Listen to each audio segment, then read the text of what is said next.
The problem of Indian history um, is been well known for some time. So it's hardly the case that it's just in the last few years we have suddenly discovered that there was a problem. There was a problem with the colonial biases overlaid later by Nehruvian and Marxist biases and so on, and we have understood that this gave us a distorted view of Indian history and civilization. But the question is, what do we do about it?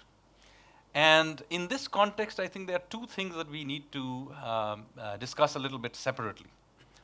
The first issue is that of evidence. This is very important because you see, everybody is allowed their own opinion, but you're not allowed your own evidence. So this is an important thing. And this evidence, incidentally, is not something that is static.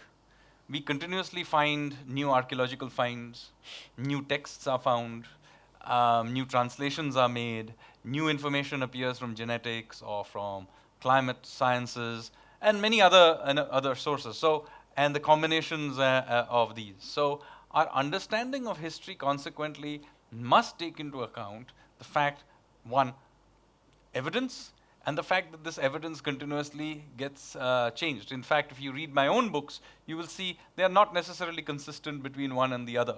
I had a positive view of Ashoka in Land of the Seven Rivers, and I clearly don't have one in the Ocean of Churn. Why? Because I investigated something, I found some new pieces of evidence, and I added to it. In fact, many other things, there are other small little things here and there that I have accumulated over time. At some point, I intend to go back and correct them or at least add to them in my previously published books. This is absolutely critical. Otherwise, what happens is that just because you happen to have thought something based on some evidence at one point in time, you don't have to, it's not some territorial, territory you have to defend. If you're looking for truth, then you've got to be honest about it. So that is the first important thing. Evidence is critical. The second important thing is, of course, interpretation. How all this evidence collects together to tell a narrative is important. Now, again, I have no great trouble with people having different interpretations as long as they are reasonable.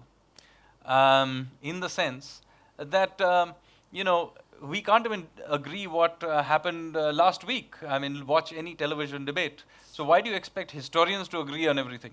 What is important is that, the evidence is presented clearly, and all reasonable interpretations are allowed to flourish. It's okay to have different interpretations.